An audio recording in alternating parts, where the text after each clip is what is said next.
Que a graça e a paz do nosso Senhor Jesus seja com todos nós. Amém, irmãos? Amém. Senhor nosso Deus e Pai, louvado seja teu santo nome. Paizinho, mais uma vez, Pai, na tua presença, Senhor, queremos te pedir que o Senhor nos ajude, que o Senhor nos dê direção, que o Senhor nos ilumine, Senhor, cada um de nós, Senhor. Eu que vou estar aqui, os meus irmãos que vão estar sentados ouvindo, quem vai estar em casa, Senhor, acompanhando pela internet, Senhor, que o Senhor os alcance, fale ao coração deles, que o Senhor traga, Senhor, luz ao nosso entendimento, é o que nós te pedimos em nome de Jesus. Amém. Amém, irmãos? Amém.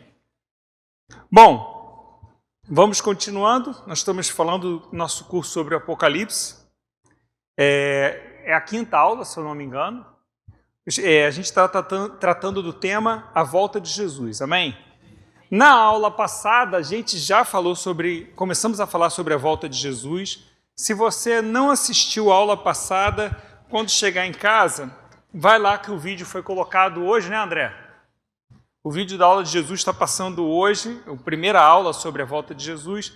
Vale a pena você assistir para que você entenda como a gente chegou aqui, tá certo? Senão, perde uns pontos, tá certo? Basicamente, a gente falou sobre a ceifa, a gente falou sobre a vinda do Senhor como ladrão, e eu queria falar sobre um ponto que a gente falou na aula passada, que pode passar assim, um mal-entendido. Aí eu queria esclarecer, que depois ficou no meu coração. Num determinado momento eu falei sobre, a passagem bíblica fala de vigiar a respeito da volta do Senhor. E que a igreja, e Jesus fala isso aqui quando a gente for ler Mateus sermão escatológico, Jesus fala que ele está nos avisando que essas profecias são ditas para que a igreja esteja preparada. Esteja preparada para o quê? Esteja preparada para os dias da volta do Senhor, é aquilo que a gente crê, tá certo? Porque se nós nos entregamos ao Senhor, se nós nascemos de novo, se nossa vida está em Cristo, esse nosso relacionamento com o Senhor, ele é uma constante. Não existe um cristão que não se relaciona com o Senhor. Tá certo? Não existe, eu até brinquei aqui, não existe um cristão freestyle. Nós não servimos ao Senhor como nós queremos. Nós servimos ao Senhor como Ele quer. Amém? Essa é uma característica bíblica, esse é um princípio bíblico.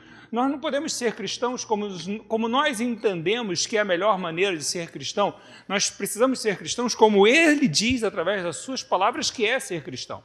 Então, quando a gente fala de vigilância a respeito do nosso relacionamento com o Senhor, isso é condição sem a qual não. É condição sine qua non. Então, não existe um cristão que não vigia o seu relacionamento com o Senhor. Ele, de fato, não é cristão. Ele tem, a gente já vai falar sobre isso daqui a umas quartas, ele tem um nome de que vive, mas está morto. Ele carrega o nome de que está vivo, ele tem fama de que está vivo. É o que o Senhor vai falar na igreja de Sardes. Ele tem nome, mas está morto. Então, vigilância a respeito do nosso relacionamento, aí a gente vai falar da vigilância a respeito das vestes, isso é a condição sem a qual não. Não existe um cristão cujas vestes não foi lavada pelo sangue do Cordeiro. E esse é o princípio das vestes brancas, que foi a última coisa que a gente tocou aqui, mas a gente falou rapidamente, né? Então, tipo assim, não existe, né? Nossas vestes estão manchadas e só existe um alvejante no universo capaz de limpar. E não é o Homo, o Ariel, não é nem o Multiplação, tá certo? Nem o Vênice. É o sangue do Cordeiro. Ele branqueia as nossas vestes, tá certo? Então, não tem outro. Agora, quanto à vigilância a respeito do dia do Senhor, que é o que a gente tratou na aula passada, ter sabedoria para discernir os tempos, é isso que a gente estava tratando, isso daí, se você, por acaso, não sei o quê, o Senhor vai voltar e, tipo assim, isso não interfere na sua salvação, vamos colocar assim, no seu relacionamento com Ele.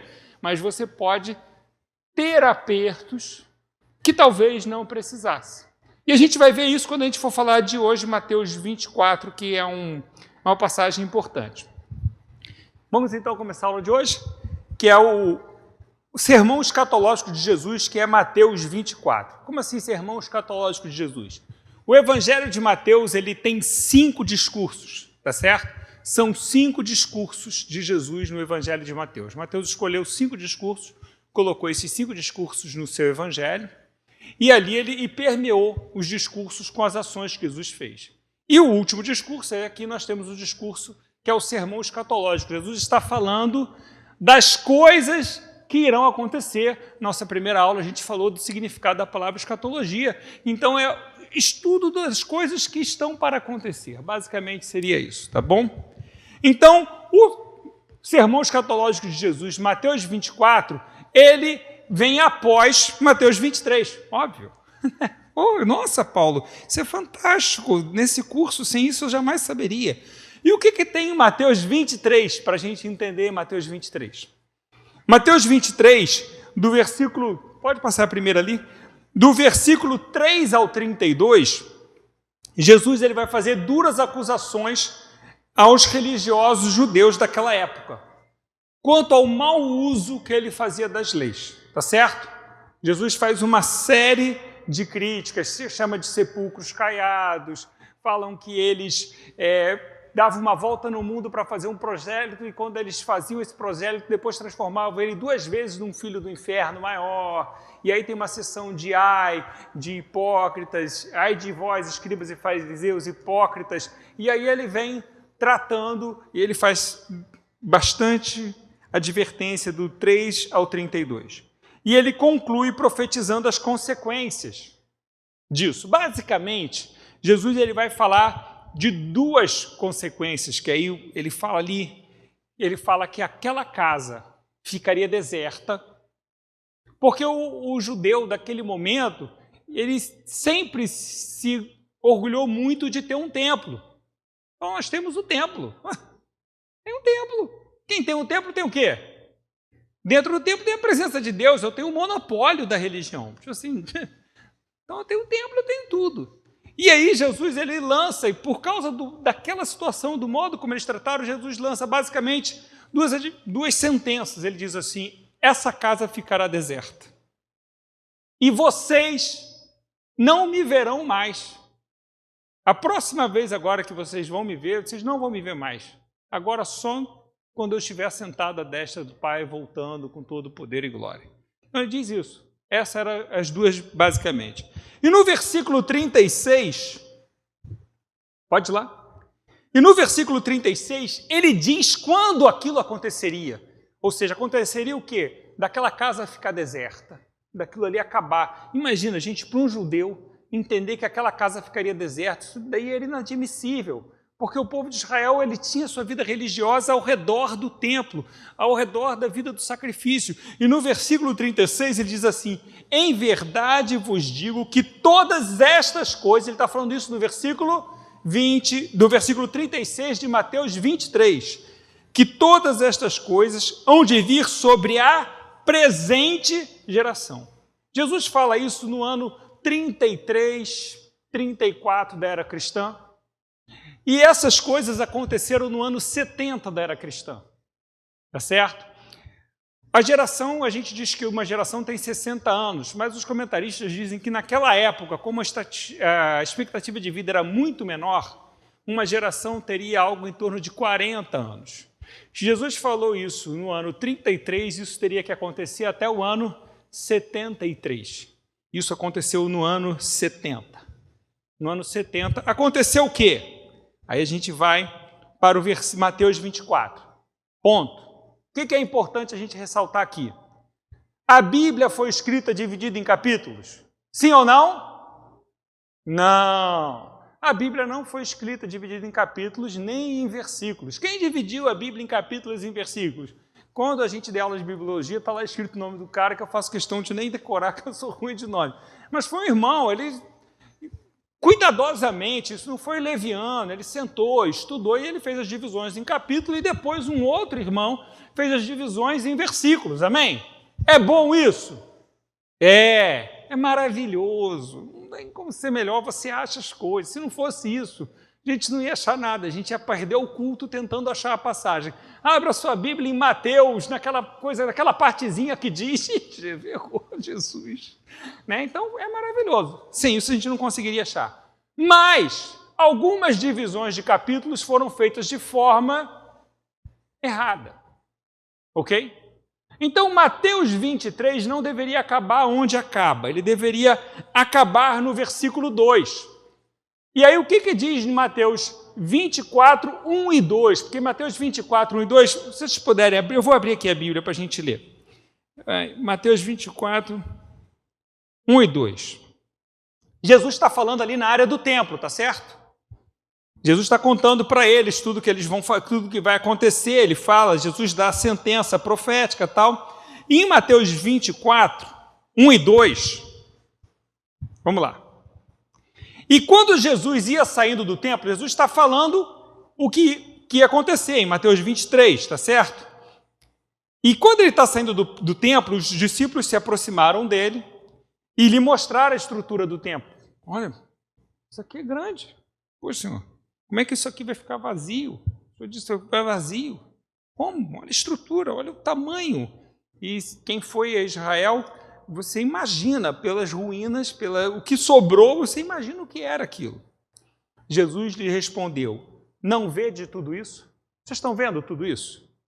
Em verdade vos digo que não ficará aqui pedra sobre pedra que não seja derribada. Ponto.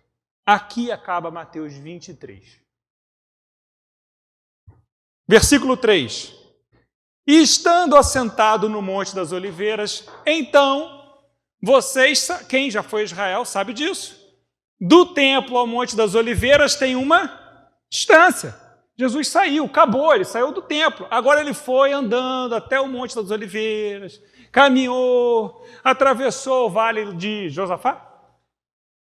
O quê? Cedron. Vale de Cedron, Vale de Josafá, atravessou, subiu o Monte das Oliveiras e sentou. O Monte das Oliveiras é o local preferido de Jesus. Se um dia vocês forem a Israel, se vocês quiserem ficar no local preferido de Jesus de Jerusalém, é o Monte das Oliveiras. Ele gostava, quando ele ia a Jerusalém, ele sentava no Monte das Oliveiras e ficava olhando para o templo. Ficava ali olhando para a cidade, olhando as pessoas. Era o local preferido de Jesus, era o Monte das Oliveiras, onde ele orava era o Monte das Oliveiras. E aí começa o versículo 24, é o que nós vamos hoje. E estando assentado Jesus no Monte das Oliveiras, chegaram-se a ele os seus discípulos, ou seja, Jesus já tinha lá, estava sentado, seus discípulos chegaram a ele agora de novo. Aqui seria fisiologicamente onde começa o capítulo 24 de Mateus. Em particular, dizendo, porque aquilo tudo que Jesus falou lá foi em público. Ai de vós, escribas e fariseus, ai de vós. Então, ele está falando para todo mundo. Agora ele está falando em particular. Começamos o capítulo 24.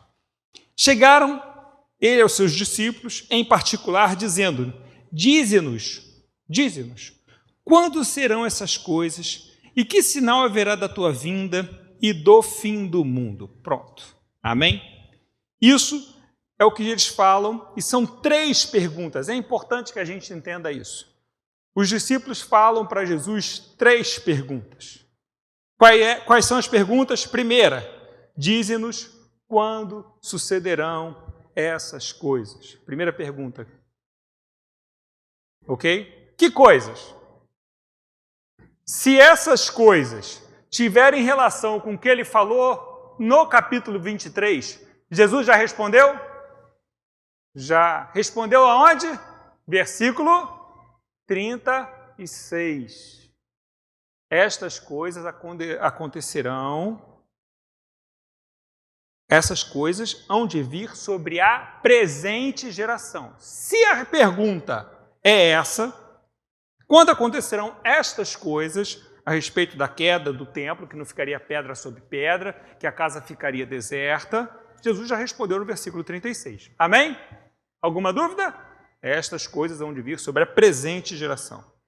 E aí eles fazem mais uma pergunta. E que sinal haverá da tua vinda? Eles pediram sinais da destruição do templo? Eles pediram sinais da vinda. Então, tudo que Jesus responder a respeito de sinais, no capítulo 24, esses sinais são referentes ao quê? À vinda e da consumação do século. Ou seja, eles queriam saber que sinais vão ter da tua vinda e da consumação do século. Eles não pediram em nenhum momento que sinais vão ter da destruição do templo de Jerusalém. Eles pediram isso? Não. Eles pode até deduzir que a primeira pergunta seja a respeito da destruição do templo. Mas se a primeira pergunta for a respeito da destruição do templo, Jesus já respondeu ela em Mateus 23, versículo 36. Amém? Então vamos, próximo slide, está ali. Eu dividi ali, isso está no resumo que um dia vocês vão ter, mas ele existe. Não existe, André, o resumo? Existe, é verdade, existe. É que a gente sempre quer fazer algo melhor. É isso, André? Mas existe. Já temos várias páginas. Está grosso, grande. Vamos lá. O que diz ali? Eu separei ali bonitinho as 3 perguntas para vocês, tá certo? As perguntas são: quando estas coisas acontecerão? Qual será o sinal da tua vinda? E ali a vinda é parousia, tá certo? Essa é uma palavra grega que indicava a presença dessa autoridade. E qual será o sinal do fim do tempo? Basicamente seria essa.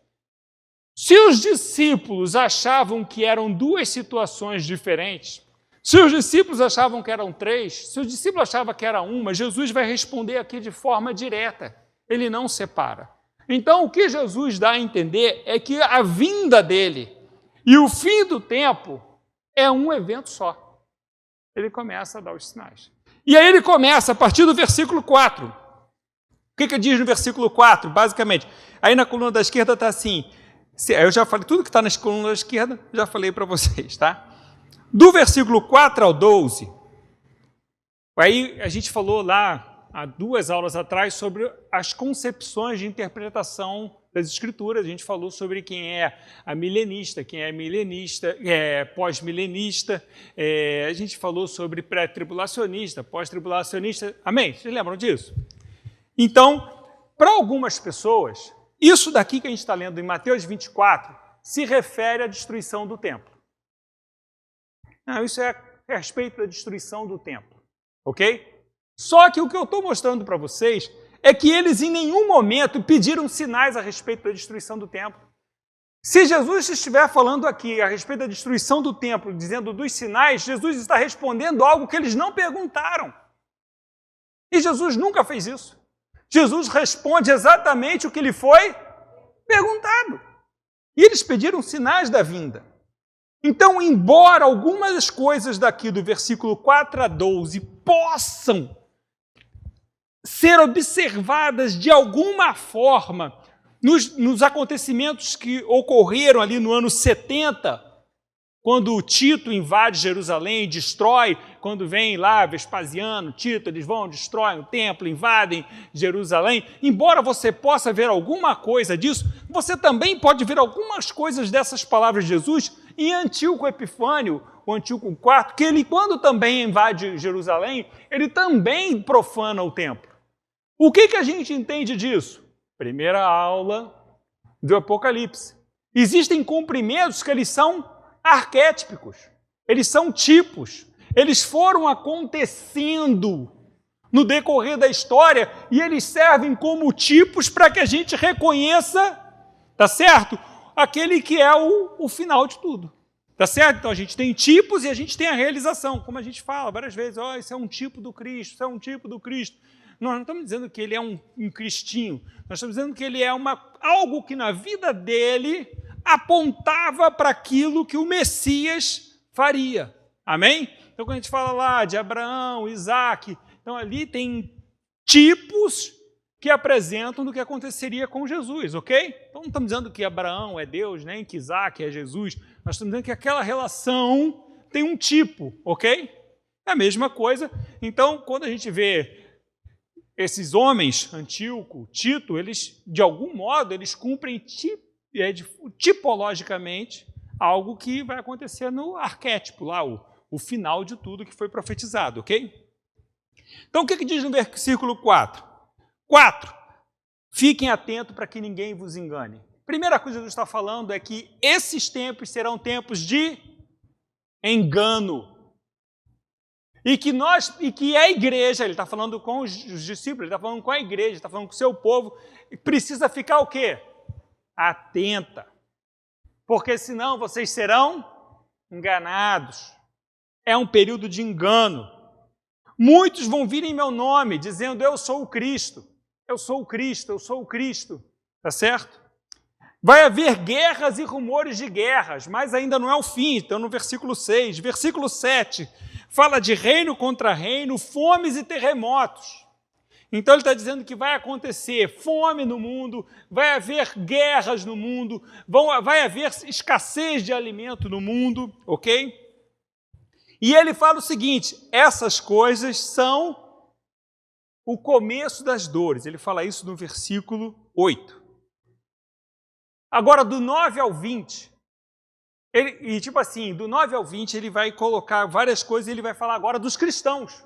Os cristãos estão inseridos nesse contexto. 9 ao 20, então vai vir aflição, morte e ódio aos cristãos por todas as nações por causa do nome dele. Ou seja, onde os cristãos estão? Aqui. Eles não foram arrancados, eles estão inseridos aqui. Apostasia e traição no corpo de Cristo. Onde é que o corpo de Cristo está? Aqui. O pastor estava até comentando isso comigo. Apostasia, um sentimento de apostasia. As pessoas vão se desviando da fé. E a apostasia, ela tem uma característica interessante, que a apostasia ela não se desvincula da fé totalmente. Ela mantém um ponto de contato com a fé e desvia. Então, ele não deixa de ser cristão. O apóstata, ele mantém o nome, ele mantém o título, ele só segue numa posição herética. Então, o apóstata não é alguém que ele desvia da fé, mas sem perder o vínculo. Ele continua ali com aquela coisa trazendo um dano. Falsos profetas enganando a muitos. Então, eles são apóstatas que continuam profetizando. Olha só. Falsos profetas, ele está falando isso da onde? Do corpo. Ele está falando isso aonde? Da apostasia. Ele não está falando isso de fora. Jesus está falando para dentro do povo dele. Ele está falando para dentro da igreja. Engano, ódio a vocês, apostasia e traição no corpo, falsos profetas. E aí a gente vai lá, lendo lá, quando a gente lê a carta às igrejas, tem uma mulher que ela se diz profeta, fala de Jezabel, fala assim, ela que se diz profeta. Deus não está dizendo que ela é profeta, está dizendo que ela se diz profeta. Então vai ter aqui profetas que não são profetas, eles são falsos profetas. Onde é que eles estão? No corpo, enganando a muitos. Olha lá que a gente leu no versículo 4, fique atento porque ninguém vos engane. No versículo 11, porque os falsos profetas vão enganar a muitos. Vai ter multiplicação de justiça e esfriamento do amor. Isso está falando da igreja. Versículo 13. Aí no versículo 13 fala assim, promessa de salvação para aqueles que perseverarem até o fim. Não é perseverar até... Vai ser quase lá. Você vai ter que ir até o fim. A gente falou de quando acontece a ceifa. A gente falou isso na aula passada. E é interessante, vocês lembram quando eu falei da parábola da ceifa, da semeadura? Jesus fala o quê? Primeiro, o que primeiro é feito? Primeiro é juntado quem? O joio é juntado. Esse é o momento que fala assim, tem uma passagem de Jesus que fala assim, farão sinais e prodígios para enganar até mesmo os eleitos, se possível fosse. Por que essas pessoas estão sendo enganadas? Porque essas pessoas não tinham vínculo com o Senhor, porque essas pessoas não tinham uma aliança com Jesus, as pessoas não vigiavam a respeito da sua aliança, elas não fazem parte do corpo de verdade, mas elas estão ali. O que está acontecendo nesse período? O joio está sendo juntado, sendo unido. O período de tribulação que a gente encontra aqui, ele não é o dia da ira do Senhor, ele é o período de juntar o joio, separando o joio porque depois vai vir a ceifa. É isso que Jesus está falando. Primeiro se separa o joio, depois se colhe o trigo. Foi isso que Jesus falou, lê lá depois. Assista a aula, se você não assistiu, assista a aula passada, a gente fala isso bonitinho. Versículo 14, o evangelho sendo levado a todo mundo, ou seja, espalhando a mensagem do evangelho. Mas isso tudo num cenário de quê? De apostasia, de engano, de ódio, de perseguição. Tá certo? A gente vê uma perseguição muito grande à igreja em alguns países, marcadamente, vou falar da China, a gente está vendo a igreja sendo perseguida na China, e o motivo pelo qual a igreja tem sido perseguida na China hoje é pelo crescimento.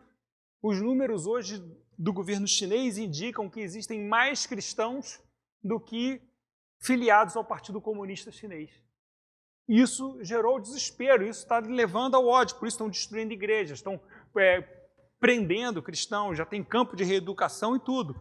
Ok? Vamos orar pelos nossos irmãos na China, são nossos irmãos preciosos.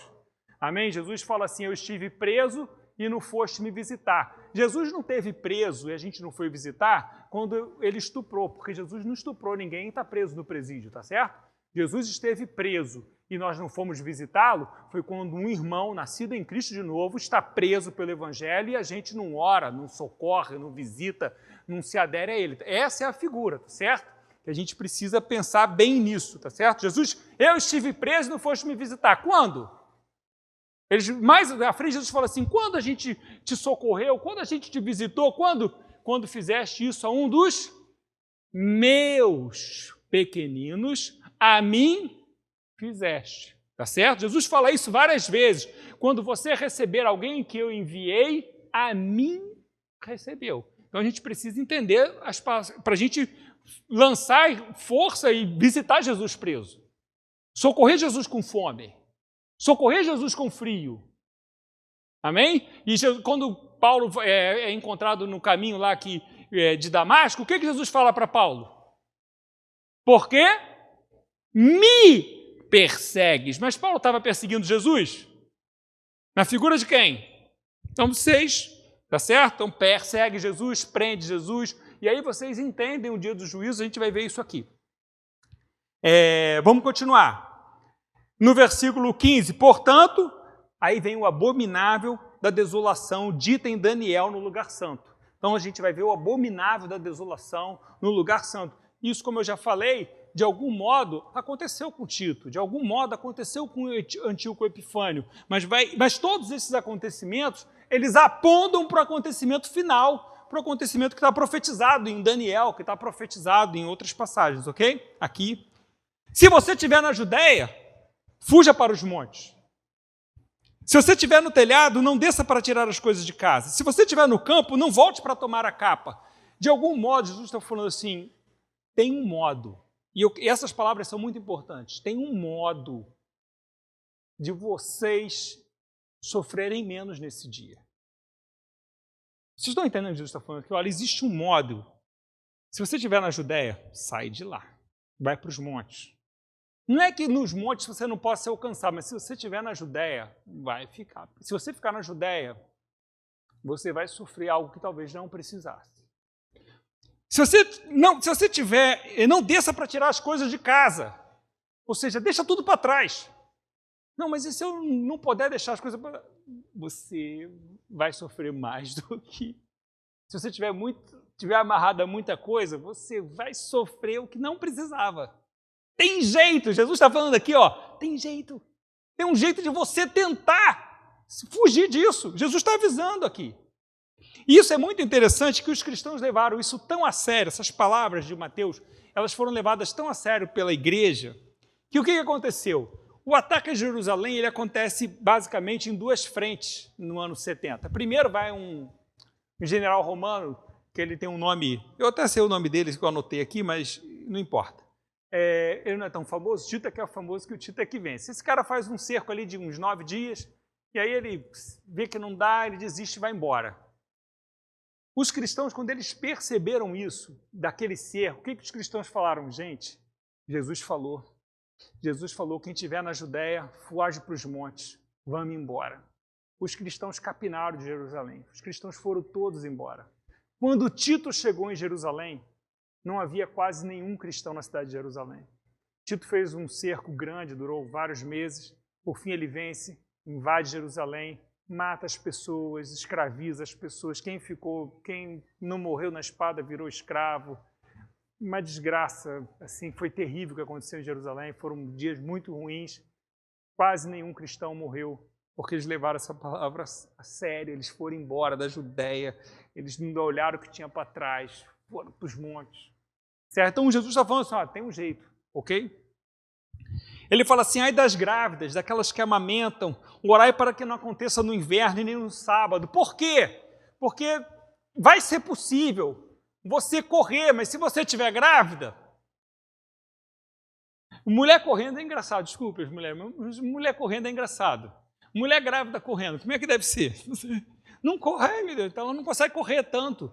Você vai ter dificuldade para correr, não pode correr. Se for no inverno lá neva, frio, você tem um deslocamento mais demorado. Então ele fala assim, ora para que você não tenha a sua capacidade de fuga dificultada por algum motivo. Tá certo? E aí ele continua. E essa é a situação que a gente fala de Antíoco Epifânio, que a gente fala de... Tito tem uma passagem em Eclesiastes, o pastor outro dia pregou ela aqui domingo, eu achei maravilhosa, e ela diz o seguinte, presta atenção que o escritor de Eclesiastes diz, o que foi, isso é o que há de ser. O que se fez, isso se fará, de modo que nada há de novo debaixo do sol. Então nós só vemos os tipos se cumprindo, como num ciclo repetitivo, até que aconteça aquele que foi o arquétipo, aquilo que está apontando, aquele modelo final, tá certo? No versículo 21, grande aflição, como nunca houve, nem jamais haverá, não vai haver porque essa aflição é a última. Os dias foram abreviados, versículo 22, foram abreviados por quem? Que dias que foram abreviados? Os dias dessa terrível tribulação que nunca houve nem jamais haverá. Por que eles foram abreviados? Onde é que os escolhidos estão? Tem algum sentido você imaginar que os escolhidos não estão aqui? Que os escolhidos foram arrebatados? Tem algum sentido? Se eu arrebatei os escolhidos, não preciso adiar os dias, não preciso abreviar. Deixa os dias correr, eu já separei meus escolhidos. E a gente vai trabalhar sobre vos guardarei da hora da tribulação, tudo isso a gente vai trabalhar aqui no curso, tá certo? A gente vai tratar todas essas passagens, ok? Para a gente poder compreender o que elas estão querendo dizer, ok? Então os dias foram abreviados por causa de quem? Dos escolhidos. Versículo 21 falou o quê? Da grande aflição. Onde os escolhidos estão? No meio dela. Para quem Jesus falou, fuja da Galileia, não volta para pegar. Para quem que ele está falando? Para o seu povo. Não acredite se alguém disser, olha o Cristo aqui. E ele fala no versículo 24, vão ter falsos cristos, falsos profetas, fazendo prodígios. Ou seja, vai ter gente operando sinais, ok? Corre disso. Próximo. Versículo 25. Aí Jesus, no versículo 25, fala assim, olha, eu estou avisando a vocês antecipadamente. Deixa eu ver, 24, 25, deixa eu ler esse versículo. Eu estou resumindo os versículos, mas eu vou ler esse.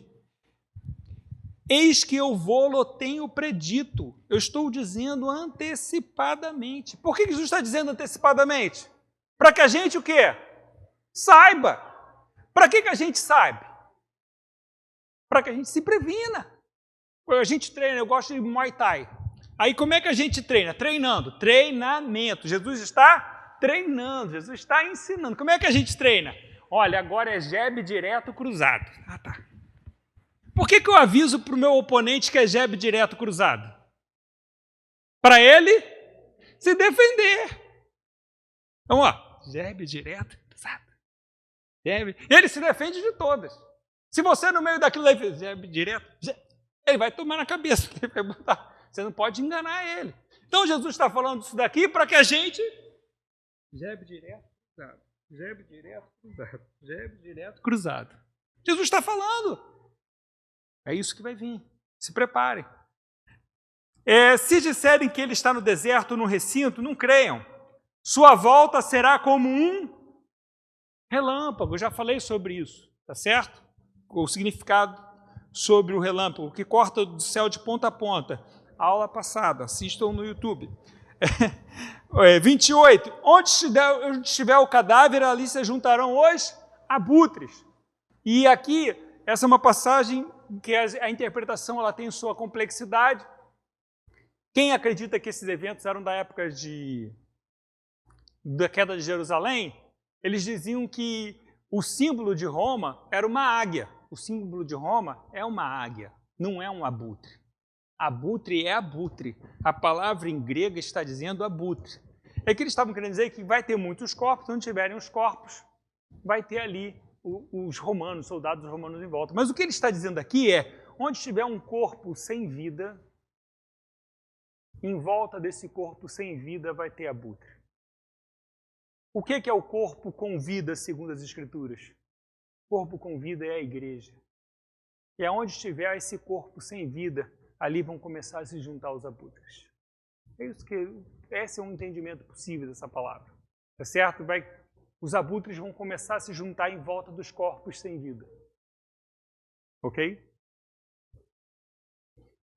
Depois da aflição daqueles dias, ou seja, acabou a aflição. O que vai acontecer depois da aflição daqueles dias? Acabou.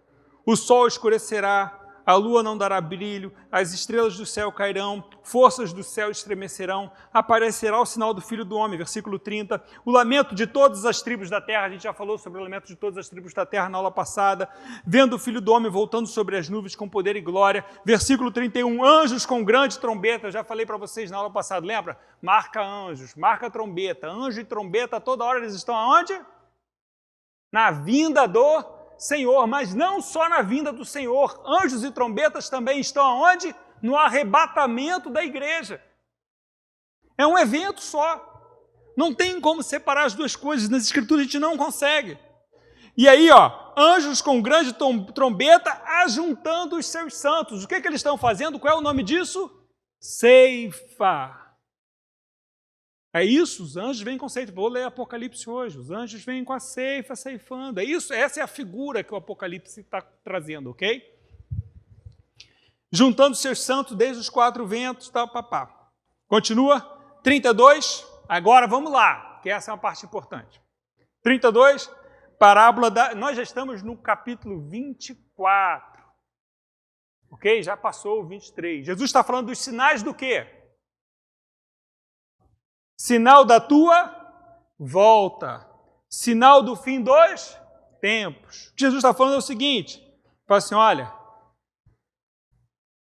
os ramos verdes da figueira. Quando vocês verem que a figueira está com os ramos verdes, saibam, está próximo o verão. Nós podemos saber o dia e a hora? Não. Se alguém disser para você o dia e a hora, ele está o quê? Mentindo. Ele pode estar te enganando ou ele está sendo enganado junto. Mas você pode discernir que o verão se aproxima? Pode. Você pode. E vocês vão ver isso se der hoje. Vamos lá. Quando verdes estas coisas, que coisas? Que eu acabei de ler do versículo 4 até agora. Quando vocês verem essas coisas, alguém já viu essas coisas? Não. A gente não viu isso ainda. A gente vê sinais disso. Você vê as coisas acontecendo, você vê algum clima estranho, mas quando você vê essas coisas, tipo assim, elas são características, você vai ver essas coisas acontecendo. Certo?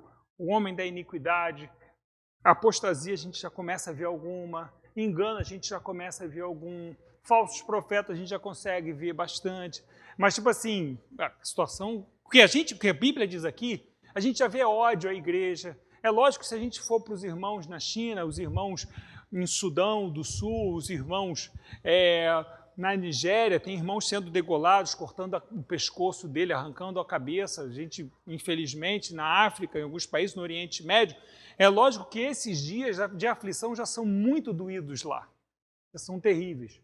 Mas o que o Senhor está falando é que isso vai se tornar generalizado. O ódio aos cristãos vai se tornar generalizado. Tá certo? Então, tipo assim, e hoje em dia a gente já vive um efeito de manada muito importante. Então, assim, hoje, se você falar de pecado, os caras instituíram isso como um discurso de ódio. Onde que tem ódio e você falar que alguma coisa é pecado? Pecado. Me diz aqui, quem não tem pecado, levante a mão, por favor, que é para atacar a primeira pedra. Tem alguém aqui que não tem pecado? Eu disse, vocês me odeiam, eu odeio vocês. Não, nós somos pecadores.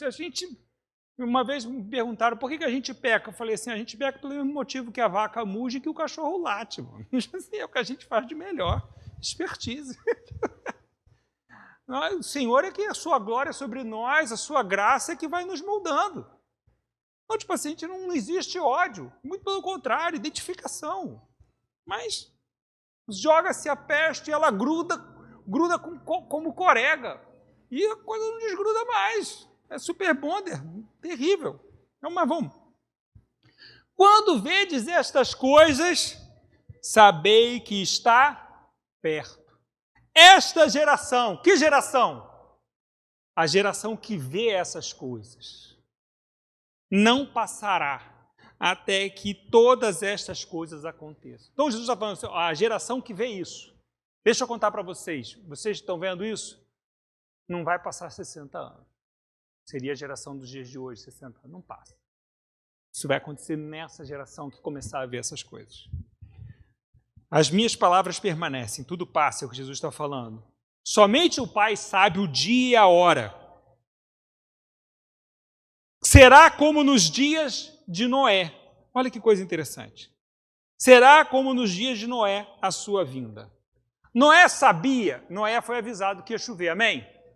Olha coisa interessante.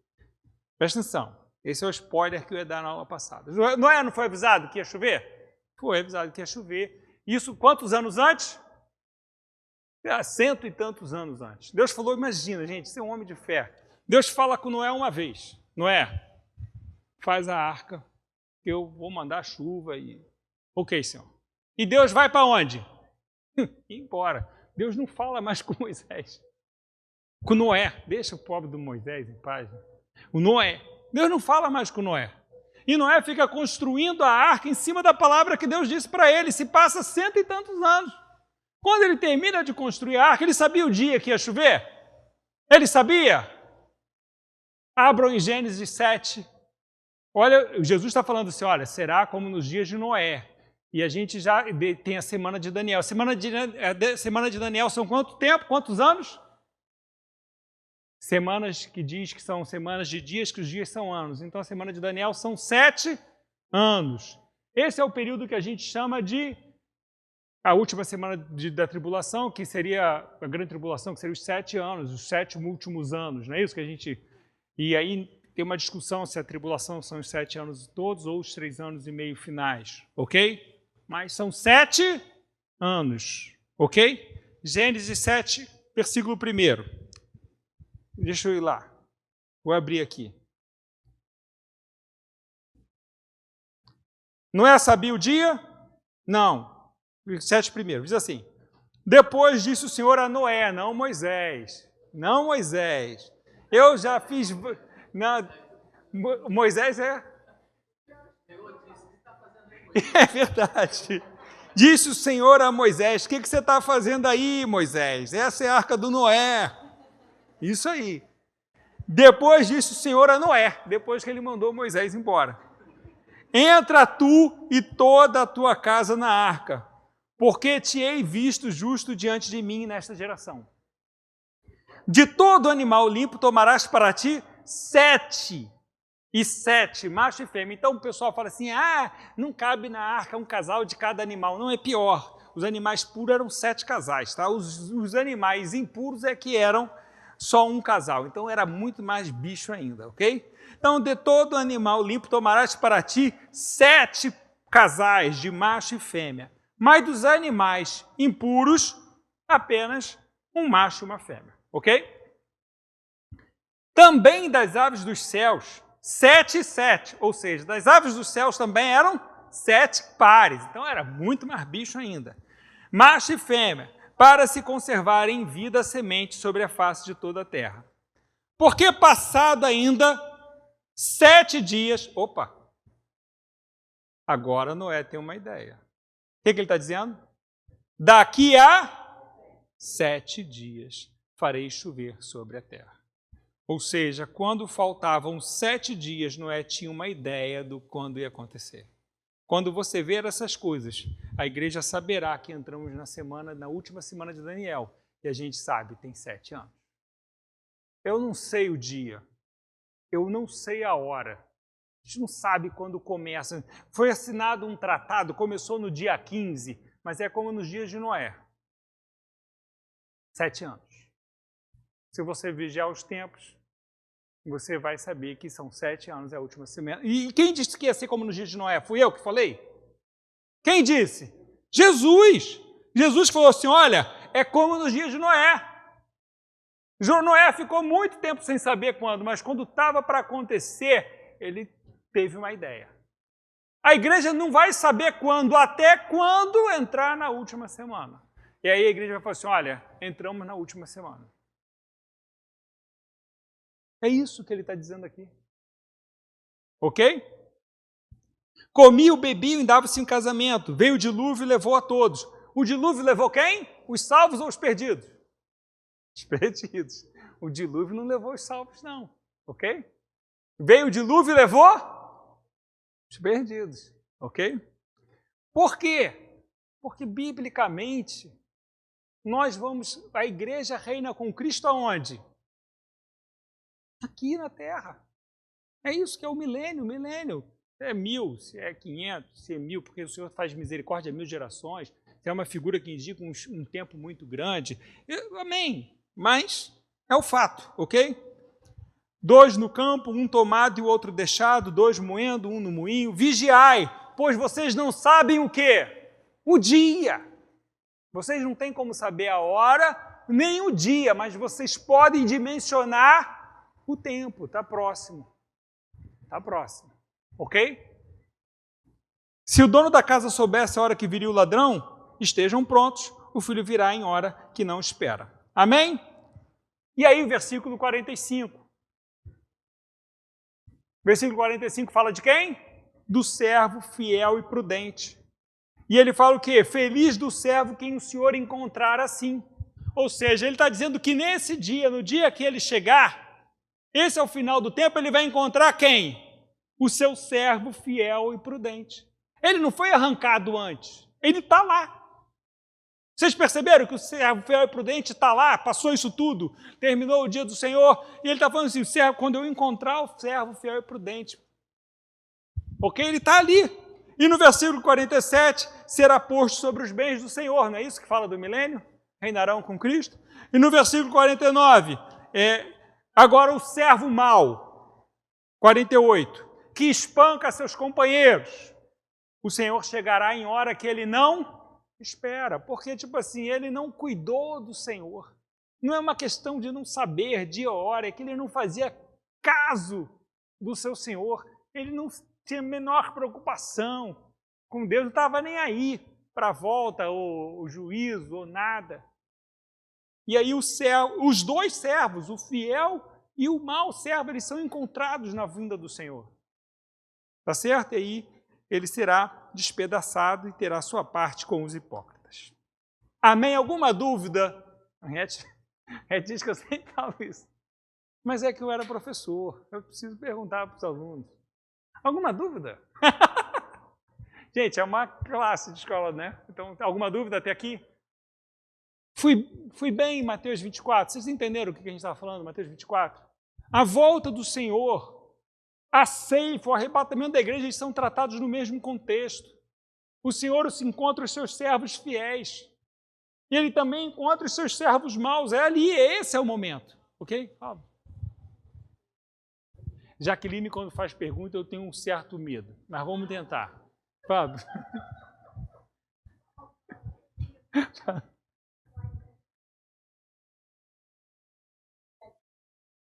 Da última semana está lá em Daniel 9. Aí Daniel 9, a gente vai chegar lá, a gente vai falar. No decorrer a gente fala das 70 semanas de Daniel. Não, em Apocalipse fala dos dias, de 1200, ele fala de 1260 dias, tá? Ok? Aí a gente vai chegar lá, assim, de cabeça. Jaqueline é boa, né? Obrigado, Jaqueline, você é maravilhosa. Vamos lá, próximo. Alguma dúvida até aqui? Eu só estou querendo, qual é o motivo da gente estar expondo? A gente está falando, o tema é a volta do Senhor. E o que acontece? Eu vou citar uma passagem aqui de Pedro, e é muito importante a gente pensar nisso. Qual é o problema da igreja pensar? Eu quero que vocês imaginem assim, o irmão A e o irmão B. O irmão A acredita num arrebatamento antes da tribulação. Eu quero dizer que isso não afeta a salvação de ninguém, ok?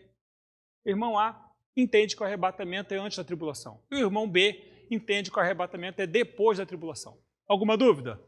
Jesus arrebatou antes da tribulação. O que qualquer um dos dois perdeu? O que eles perderam? Nada. Ninguém perdeu nada. Olha que coisa maravilhosa. Fomos antes. Eu me preparei para passar pela tribulação, mas não passei pela tribulação. E fomos nós dois. Isso aqui não é competição para ver quem dá certo e errado. Uhul, fomos. Ok? Se eu chegar no céu e o Senhor falar para mim, Paulo, você errou nisso. Eu falei assim, é comum eu errar. É difícil eu acertar, né? Tá tudo bem. Agora imagine o contrário. O irmão A entendia que ia sair antes da tribulação, o irmão B acreditava que ia passar depois da tribulação, e aí eles entraram na tribulação. Quem saiu no prejuízo? Prejuízo emocional, prejuízo mental, prejuízo espiritual, porque esse irmão A, ele está sendo, além de perseguido, ele está repleto de dúvidas. E olha, o que eu vou falar para vocês é Pedro quem fala, eu vou citar a passagem aqui. Esse irmão aqui, ele está repleto de dúvida, ele está achando que as promessas não se cumpriram, ele está só que o Senhor não prometeu aquilo, ele não se preparou para aquele momento, ele está passando por uma série de apertos que ele não precisava passar se ele tivesse. Então, isso que nós estamos compartilhando com os irmãos. Porque segundo a gente foi entendendo das Escrituras, a igreja, ela ia, não quero pensar nisso porque eu vou ser arrebatada, não quero. É para pensar nisso. É para pensar nisso, sim. Fala.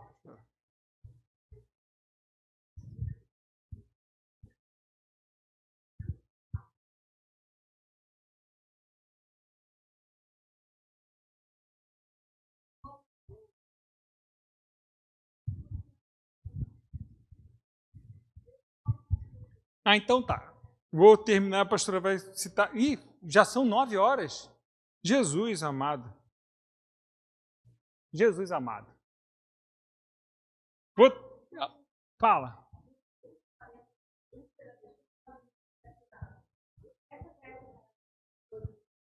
Sim, já está separando. Já foi levado. Acabou. O que está, tipo assim, porque você tem um arrebatamento da igreja. Mas a igreja arrebatada se encontra com o Senhor no céu e está vindo. Ela vem. Ela está vindo com o Senhor para cá. Tipo assim, a Nova Jerusalém está descendo todo mundo.